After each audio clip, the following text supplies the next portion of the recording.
Assalamualaikum warahmatullahi wabarakatuh. Innal hamdalillah nahmaduhu wa nasta'inuhu wa nastaghfiruh wa na'udzu billahi min shururi anfusina wa min sayyiati a'malina.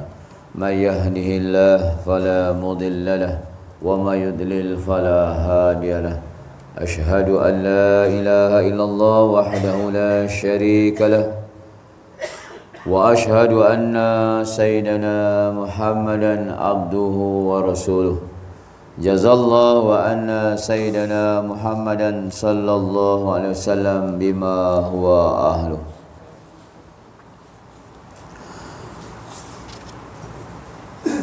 Bismillahirrahmanirrahim. Allahumma aftah alaina hikmataka wanshur alaina min khazaini rahmatika ya arhamar rahimin. Rabbi zidna ilma warzuqna fahma walhamdulillahi rabbil alamin. Alhamdulillah yang berbahagia Tuan Imam Ahli Jabatan Kuasa Surau, Tuan Bilal, seterusnya tuan-tuan, puan-puan, jamaah maghrib rahimakumullah.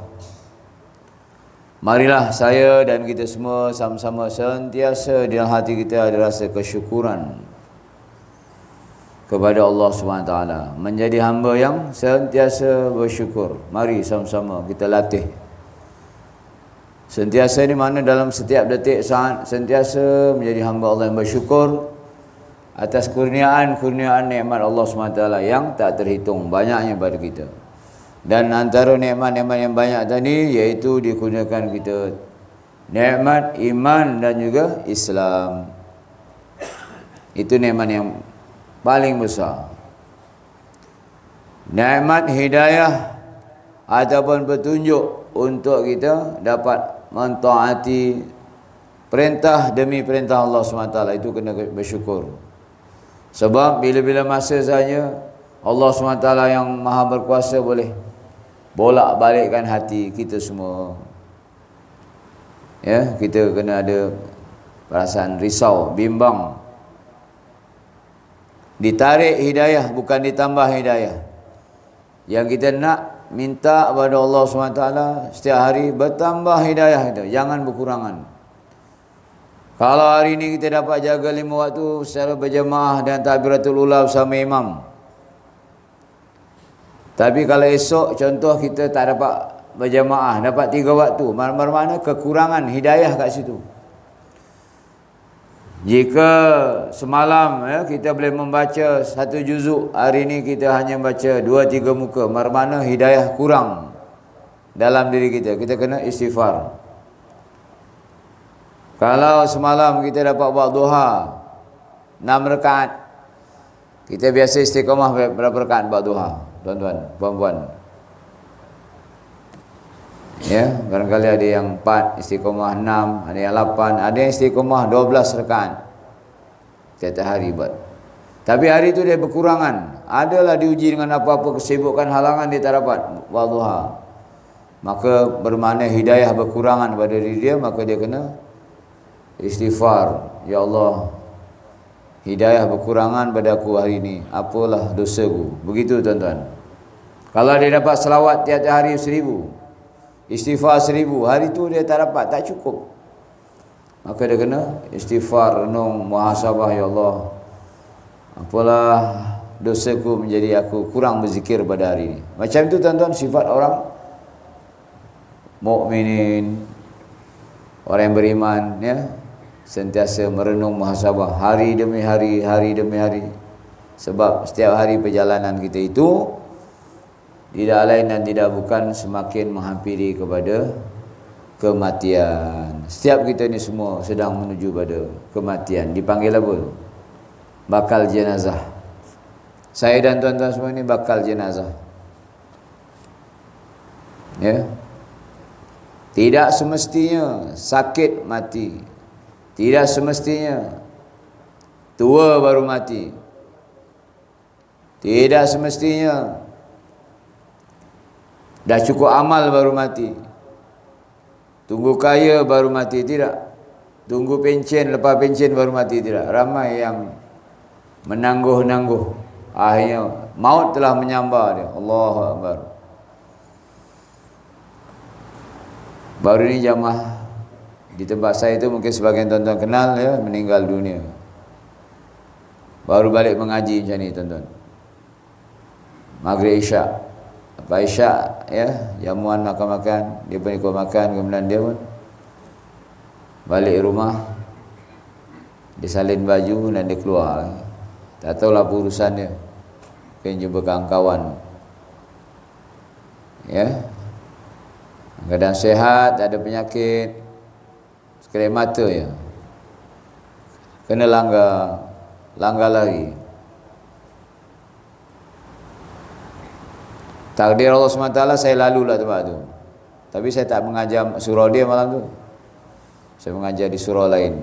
Saya lalu tengok ramai apa hal ni, maka saya pun pergi berhenti turun tengok.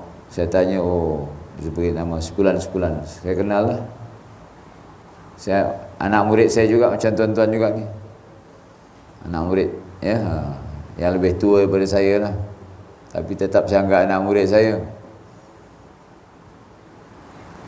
Saya pun tanya dia, tengok keadaan cukup parah kemalangan dia punya isi.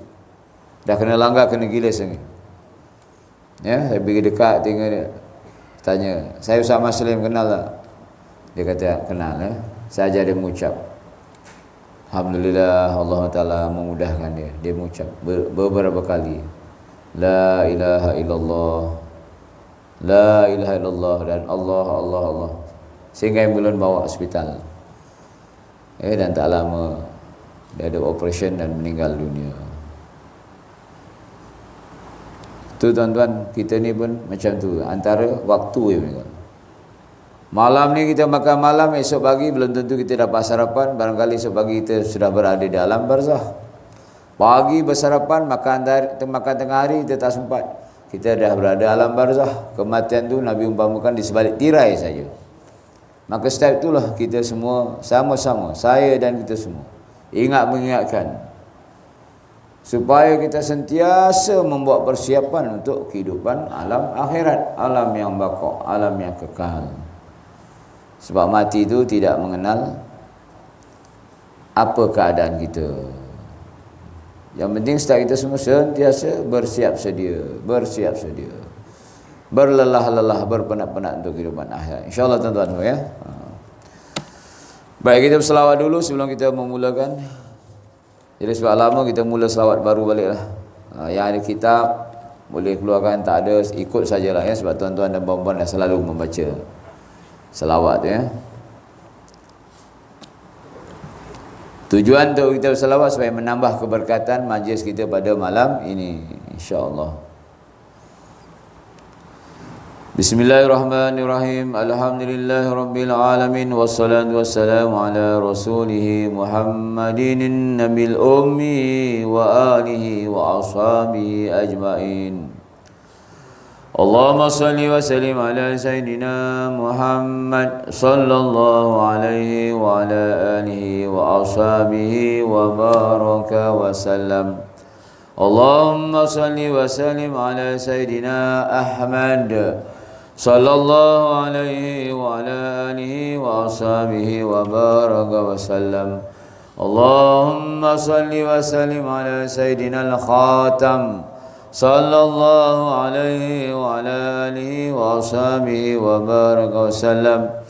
Allahumma salli wa sallim ala sayyidina al-mahi sallallahu alaihi wa ala alihi wa ashabihi wa baraka wa sallam.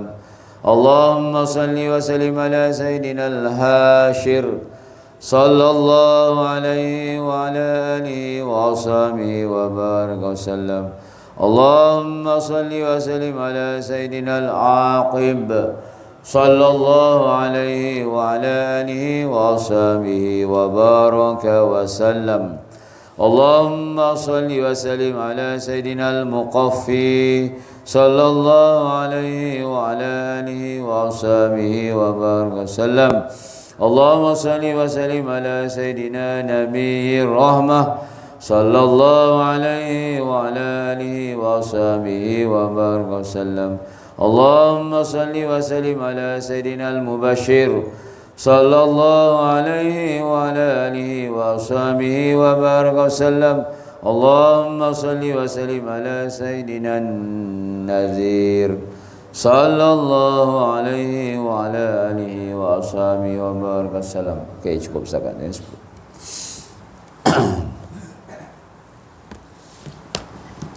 Jadi hari ini madrasah saya, tuan-tuan dan puan-puan, ya, buat sulung kalinya seorang murid tak khatam, ya, Al-Quran dalam program syahadah. Ya, budak-budak hafiz Quran ni pertama dia mula menghafal, hafal 30 juzuk. Ya, dia khatam 30 juzuk. Kemudian dia ikut satu program panggil syahadah. Syahadah ni iaitu membaca berulang-ulang sehingga satu hari dia boleh membaca 30 juzuk, satu hari dia baca. Ya. Dalam 24 jam tu dia kena baca 30 juzuk. Dengan ada beberapa syarat, tidak boleh lebih beberapa kesalahan. Ada yang membuat pilihan kedua, dia membaca satu hari 15 juzuk. Pagi sampai ke asar 15 juzuk, esok sambung. Pagi sehingga asar lebih kurang 15 juzuk. Itu, ya, program syahadah. Supaya Quran yang ada di dalam dadanya kekal, ya, boleh baca bila-bila masa, ya, bila diulang balik. Jadi sebagian tuan-tuan ramai infak tu, saya ucapkan syabas tahniah, ada hasil untuk tuan-tuan. Sebagian tuan-tuan saya tahu ramai yang menyumbang tempoh hari. Dan, ya, tuan-tuan jika ada rezeki lagi nak sumbang, ya, dialu-alukan, iaitu untuk meneruskan, ya, pembangunan di Bagan Pinang Dalam, ya. Sekarang dalam fasa membina sebuah surau. Jadi dialu-alukan untuk tuan-tuan menanam saham sana, insya-Allah. Jadi pada malam ni kita masuk perihal takwa. Allah SWT berfirman, "Wa man asdaqu minallahi hadisa." An-Nisa ayat 87. Adakah sesiapa yang lebih benar perkataannya dari Allah Subhanahu wa taala? Firman-Nya lagi, "Wa man asdaqu minallahi qila." Adakah sesiapa yang lebih dipercaya perkataannya dari Allah Subhanahu wa taala?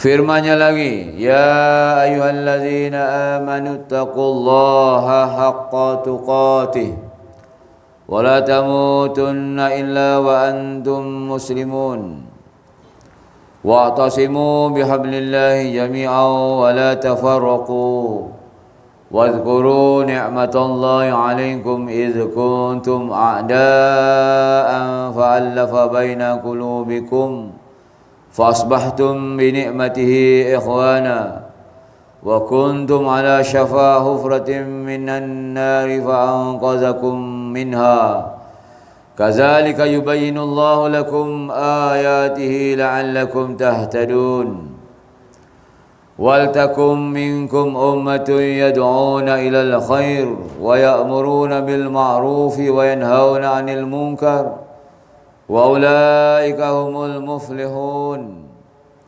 ولا تكونوا كالذين تفرقوا واختلفوا من بعد ما جاءهم البينات أولئك لهم عذاب عظيم. Ali Imran ayat 102 sehingga 105.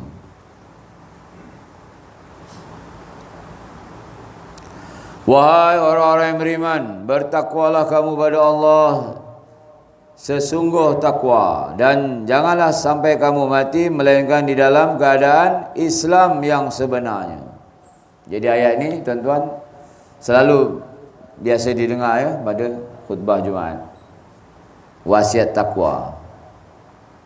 Sehingga pentingnya takwa tadi dijadikan rukun khutbah. Kalau imam tak baca, ya, wasiat takwa tadi, maka tak sah solat Jumaat ni, ya. Paling kurang ittaqullah, ya. masa khutbah Jumaat ini. Mengingatkan kepada kita supaya setiap kita semua sentiasa berusaha, berazam untuk membawa sifat takwa dalam diri kita. Mana setiap orang mukmin tadi kena usaha. Macam mana takwa tadi datang dalam diri dia. Tak kira dia siapa, orang menteri ke, rakyat ke, ulama, orang biasa. Kena usahakan takwa dalam diri kita, dan kita kena sentiasa muhasabah, aku ni ada sifat takwa ke tidak.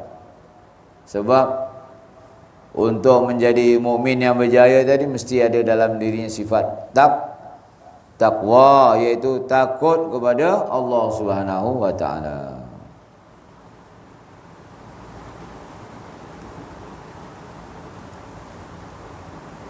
Dan Allah bagi amaran jangan kita mati. Ditujukan ni kepada siapa tuan-tuan? Orang beriman. Wahai orang beriman, bertakwalah pada Allah dengan sebenarnya takwa. Jangan kamu mati melainkan mati dalam keadaan Islam. Allahu Akbar. Menandakan belum ada jaminan kita ni tuan-tuan, sama ada mati dalam Islam atau sebalik. Na'udzubillah.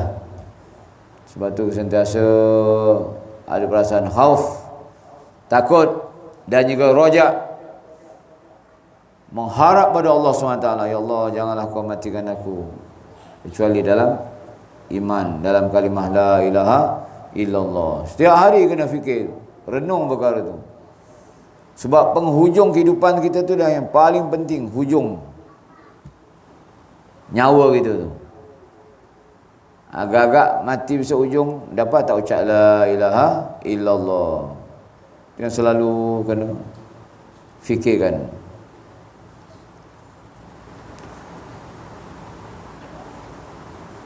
Berpegang teguhlah kamu dengan tali Allah dan janganlah berpecah belah.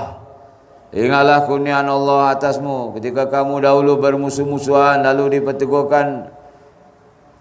diperteguhkan hati kamu dalam agama Allah, sehingga dengan kurnia Allah itu kamu menjadi bersaudara. Kamu dahulu berada di tepi lubang neraka, lalu diselamatkannya kamu daripadanya. Begitulah Allah menjelaskan keterangan-keterangannya kepada kamu supaya kamu menuruti jalan yang benar. Adakanlah di antara kamu umat yang mengajak kepada kebajikan. Adakanlah perintah Allah SWT. Suruh wujudkan, adakan. Satu, umat yang mengajak kepada kebajikan, menyuruh mengerjakan yang benar dan melarang dari membuat yang salah. Mereka itulah orang yang beruntung. Jadi di kalangan kita ni kena ada, setiap kita semua, kesimpulannya membuat usaha dakwah, ajak pada ma'ruf, cegah pada mungkar. Kalau kita tak buat, kita beramal soleh, ya tak ada yang mengajak, tak ada yang mencegah, apa jadi? Maka agama akan merosot, agama akan mati, agama akan padam. Sebab yang amal ibadah ni datang ni tuan-tuan, datang mengaji balik. Satu-satu meninggal, seorang-seorang meninggal. Yang anak cucu dibiarkan, tak diajak pada ma'ruf, tak dicegah pada mungkar. Habis. Bila kita meninggal, anak kita pun dah tak sembahyang contohnya, tak nak mengaji, menyembayangkan bapaknya pun tak mau. Imam suruh, ni anak lelaki ramai, siapa nak jadi imam? Tak apalah, imam je lah. Tuan-tuan ya, jarang sekarang ni orang yang ada, walaupun ada tetapi jarang anak yang mau mengimamkan bapaknya, maknya ketika meninggal dunia. Apakah malangnya macam tu tuan-tuan? Sedangkan solat jenazah tu kita dah belajar, semua dah belajar. Solat yang mudah, senang, tak ada rukuk, tak ada sujud, tak ada bacaan-bacaan panjang. Ya, mudah sangat sembahyang. Tapi dia tak berani nak mengimamkan maknya. Salah siapa? Di situ tuan-tuan, ya, sama-sama kita renung.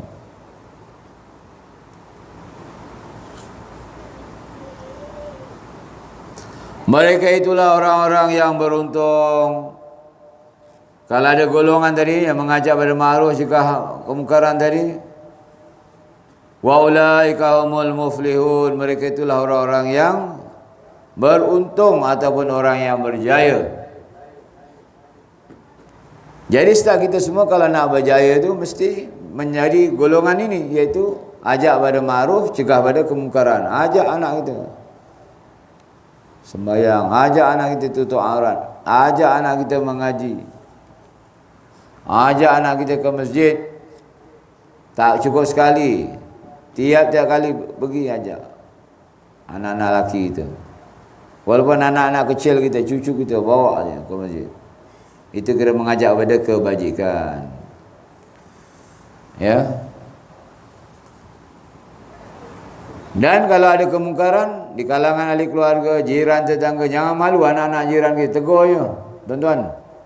Bukan kita nak jaga tepi kain orang, tapi kita menjunjung perintah Allah SWT. Kita dah tahu dalam kampung kita ada perkara-perkara sumbang, kita biarkan. Ya.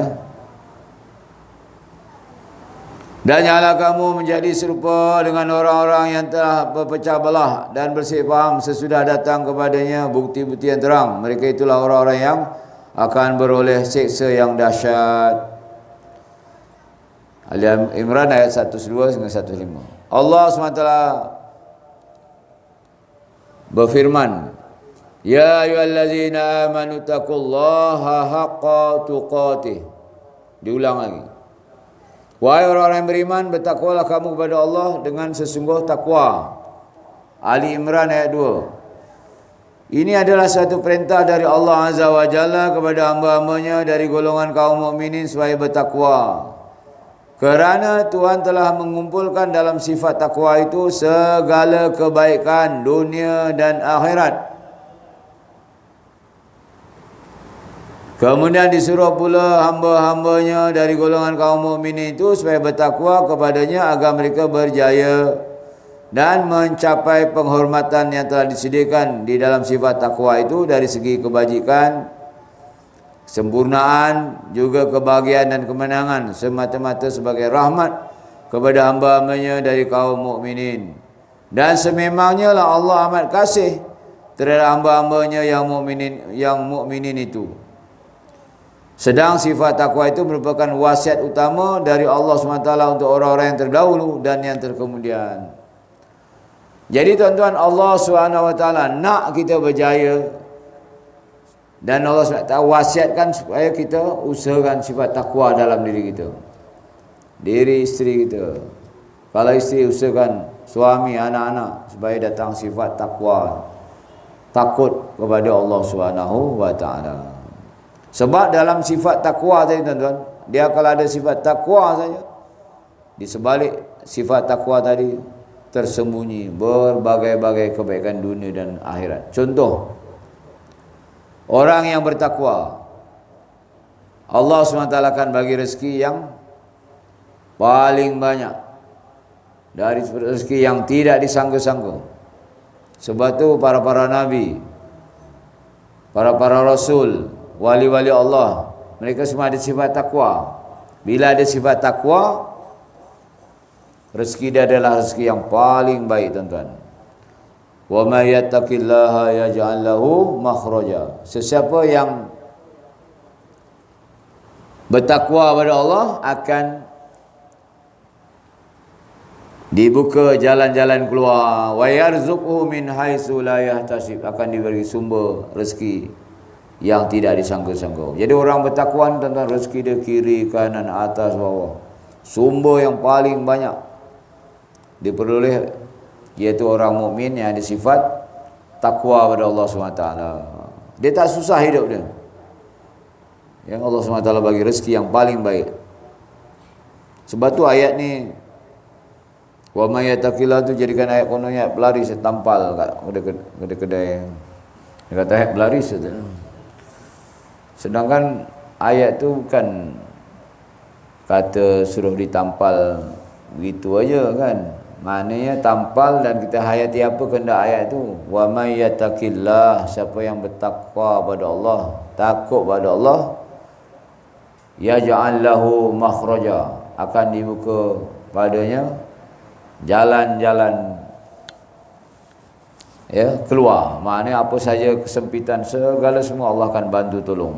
Orang takwa tadi, niaga boleh maju,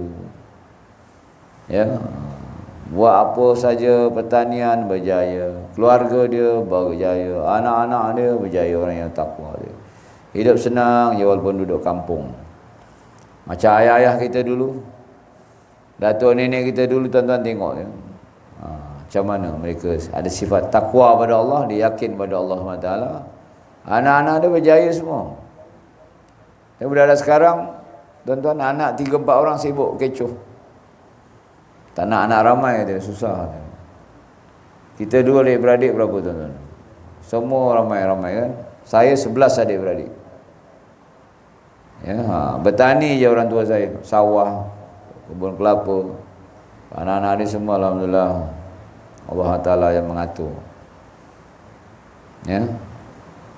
Walaupun dia tukang kebun saja, tapi anak dia berjaya sebab ada sifat takwa SWT. Diberi kebahagiaan. Jadi di sebalik sifat takwa tadi, tuan-tuan, macam mana Nabi-Nabi dan juga para sahabat Rasulullah dalam diri semua ada sifat takwa. 2/3 dunia jatuh di bawah tapak kaki para sahabat Rasulullah sallallahu alaihi wasallam. Cuba lihat firman Allah SWT yang berikut, walaqad wassaynal ladzina utul kitaba min qablikum wa iyyakum anittaqullah. An-Nisa ayat 111. Dan kami telah perintahkan kepada orang-orang yang diberikan kitab sebelum kamu dan juga kepada kamu supaya bertakwa kepada Allah SWT. Jadi takwa itu bukan makna takut saja. Istilah takwa itu apa tuan-tuan? Maknanya patuh. Takwa bermakna kita menjunjung seluruh perintah Allah dan menjauhi apa juga larangan Allah SWT. Itu sifat takwa. Jadi kita tengok macam mana perintah Allah SWT pada diri kita. Banyak kita tak ikut perintah Allah SWT ni tuan-tuan. Suruh rapat-rapat kasar pun kita tak rapat lagi setakat ni tuan-tuan. Belum rapat betul. Kita susah nak faham bab itu. Disuruh jarak tu kita faham, tapi suruh rapat tu kita payah. Walaupun imam dah turunkan saf, kita pun tak nak rapat je. Masih berenggang satu jengkal, 2-3 inci. Rapat dah dijelaskan kena bersentuhan bahu. Itu perintah Allah SWT. Tuan-tuan disuruh solat berjemaah. Warka'u ma'arakin, rukuklah bersama orang-orang yang rukuk. Mana perintah tuan-tuan datang solat jemaah ni adalah perintah Allah SWT. Masih lagi kita kadang-kadang datang, kadang-kadang tak datang. Macam tu.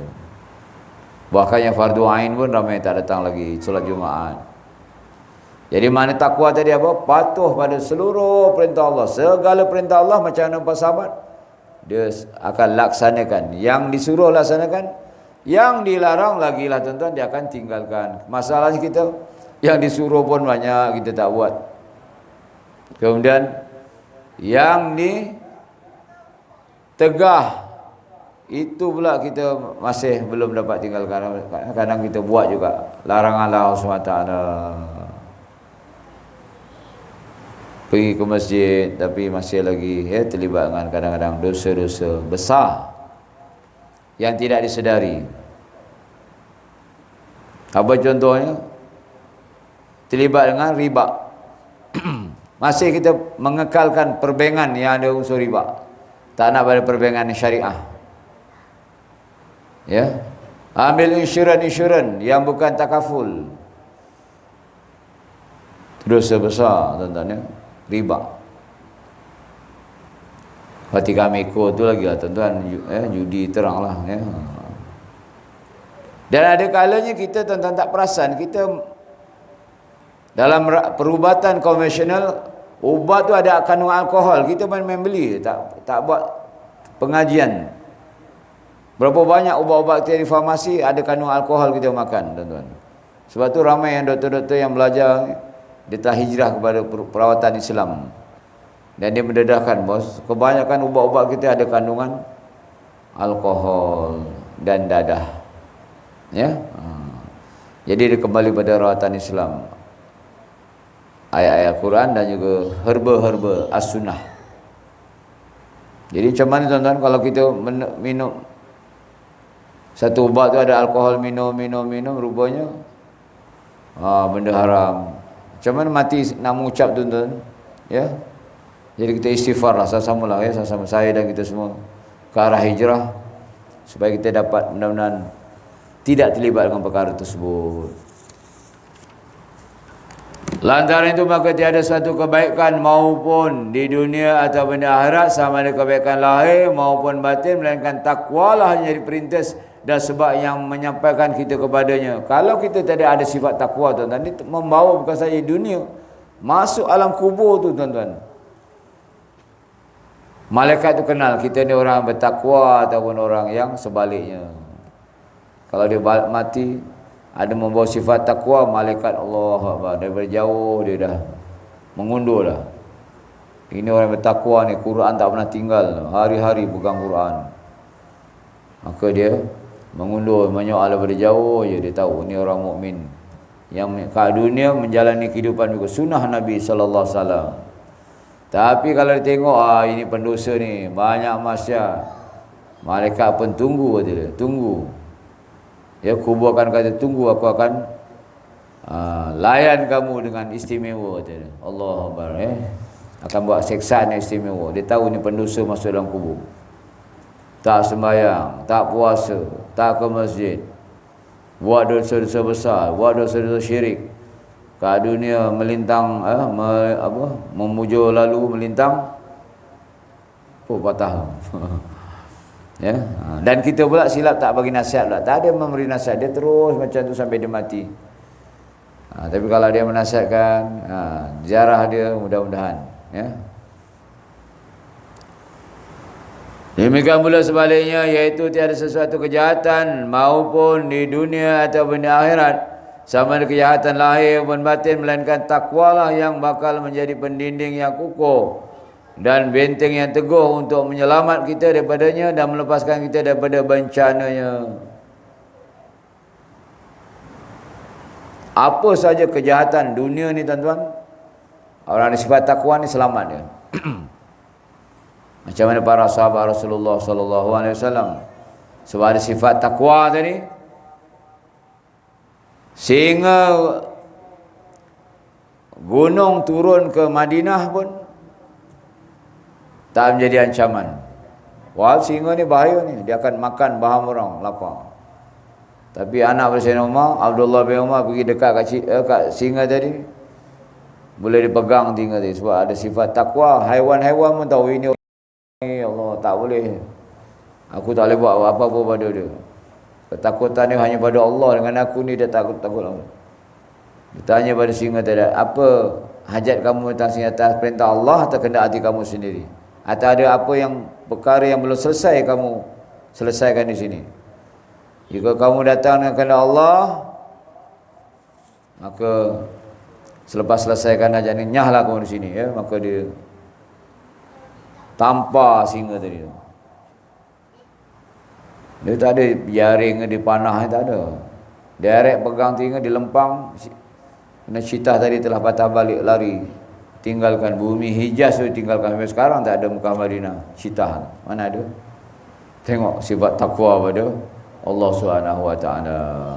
Jadi apa kejahatan dunia, kejahatan akhirat, Allah pelihara orang yang bertakwa. Tuan-tuan, ya.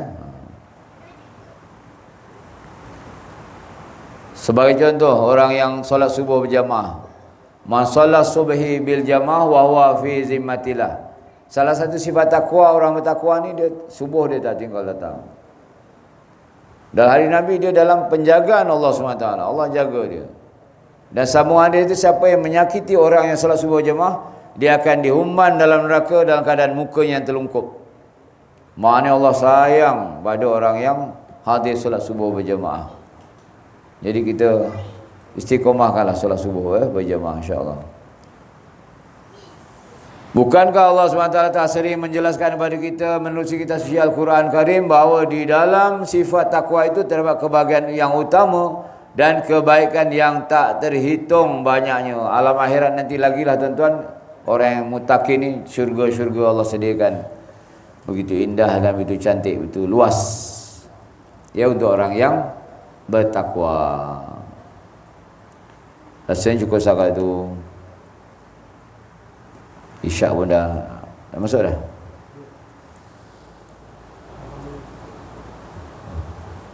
Oh, ada lagi sikit ya. Okey. Kita habiskan beberapa ayat lagi ya. Di antara kebaikan itu ialah penyertaan Tuhan dalam pemeliharaan diri kita. Allah berserta orang yang bertakwa, Allah sentiasa bersama lindungi dia, ya. Wattaqullaha wa'lamu annallaha ma'al muttaqin. Bertakwalah, iaitu patuhlah kamu pada Allah dan ketahuilah bahawa Allah bersama-sama orang yang memelihara diri dari kejahatan. Kalau kita usaha takwa, patuh pada seluruh perintah Allah, Allah sentiasa lindungi, jaga kita. Orang nak tipu pun tak boleh. Orang nak inaya kita pun tak boleh. Kadang orang nak sihir gitu. Tapi sebab kita ada sifat takwa, sembahyang tak tinggal. Lepas sembahyang kita baca ayat kursi, kita ada amalkan ayat-ayat pendinding.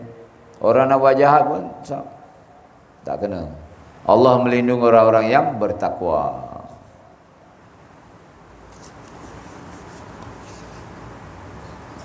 Di antaranya lagi ialah ilmu laduni. Allah SWT berfirman, wattaqullaha wa yu'allimukumullah.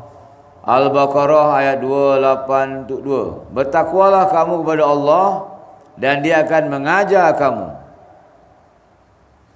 Jadi orang-orang yang bertakwa ni banyak Allah bagi ilmu-ilmu yang tak diduga, tak disangka ada ilmu-ilmu yang Allah sendiri ajar. Ya, direct ajar tuan-tuan ya.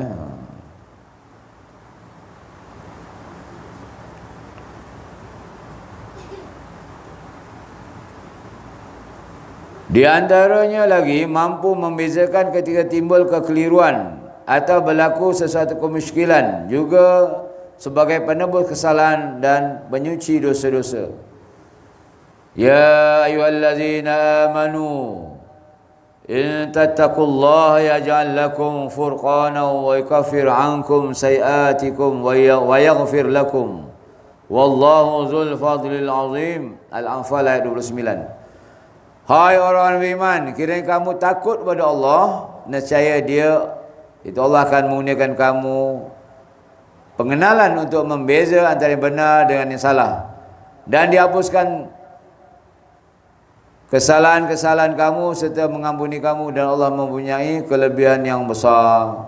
Jadi kalau orang yang sifat takwa ni tuan-tuan juga, kalau ada sesuatu perkara tadi Allah tak tunjuk ini betul, ini salah. Kadang-kadang kekeliruan ni tuan-tuan, orang tak ada sifat takwa senang kena tipu. Bahkan dalam permasalahan agama.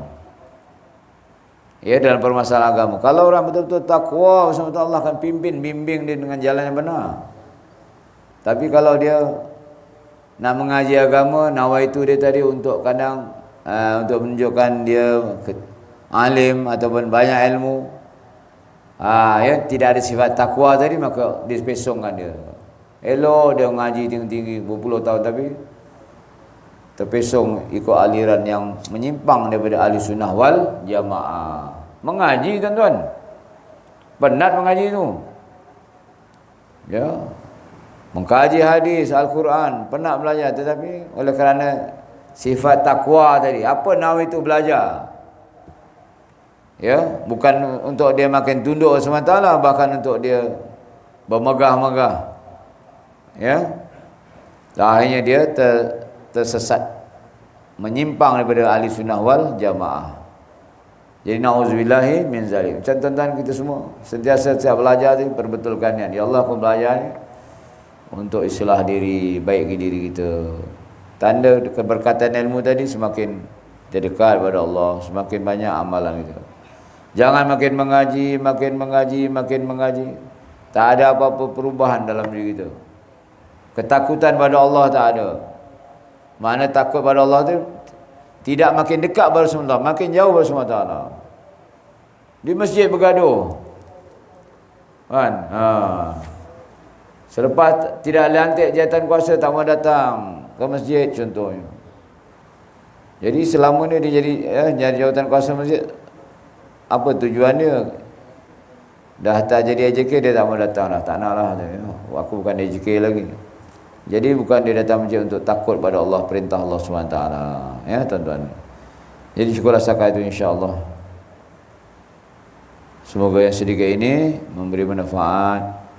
Semoga saya dan tuan-tuan, puan-puan, mudah-mudahan Allah Ta'ala kesian pada kita dan menggunakan kita sifat takwa, takut pada Allah. Dan tanda takut SWT kita semakin dekat, semakin tunduk pada SWT. Ya. Dan dengan itu Allah bimbing kita insya-Allah. Ada nak buat persoalan, satu dua persoalan?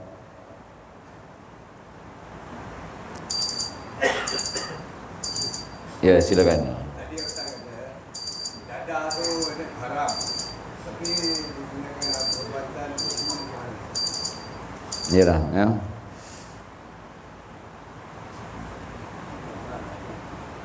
Dadah ni kalau dia untuk perubatan dengan skala yang dibenarkan sehingga tak apa, dia tidak menjadi apa-apa. Ya. Ya apa yang dia yang bahaya tadi ialah alkohol tadi ya. Saya cerita alkohol tadi. Tetapi ada orang yang betul-betul berpegang pada rawatan Islam, mana dia tahu ada dadah dia tak ambil. Mana terus pada perawatan sunnah. Mana tak ada satu dadah pun masuk dalam badan dia. Walaupun diharuskan dan dibolehkan dengan kandungan yang dibenarkan oleh Islam ya untuk rawatan.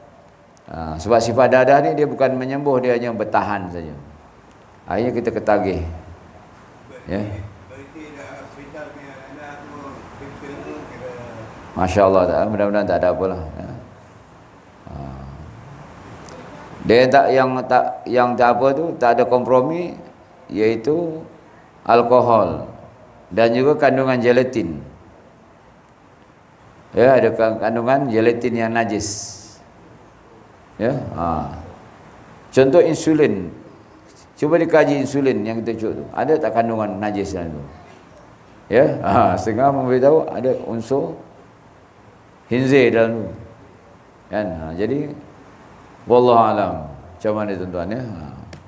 Jadi kita yakinlah dengan rawatan Islam as-sunnah. Ikut doktor-doktor yang hijrah. Tuan-tuan ikuti. Ramai dah doktor-doktor yang hijrah dari doktor konvensional ni kepada rawatan yang alternatif yang Islam anjurkan. InsyaAllah ada jalan kesembuhan untuk sakit-sakit tersebut. Tapi macam mana hukumnya tu yang pakai insurans ni? Banyak orang pergi mana tu. Saya doktor nak suruh saya tak nak. Saya tolak. Itu masing-masing apalah tuan ya. Tuan-tuan pegang pada pendapat tuan-tuan macam mana. Kalau tuan-tuan nak hijrah, mana tinggalkanlah ya. Buat alternatif lain. Sekarang banyak dah pilihan-pilihan untuk kencing manis ni. Tinggalkan gula, tuan-tuan pergilah rawatan herba. Dalam Belanda ada ya. Apa nama, saca inci ada. Ya. Kurangkan gula, tuan-tuan pergi pada rawatan herba. Habatus sauda. Ya. Tapi kena yakin, macam mana tuan-tuan yakin berpegang pada perubatan konvensional tadi? Yakin makan ni. Tuan-tuan ada keyakinan hati. Itu dia jadi.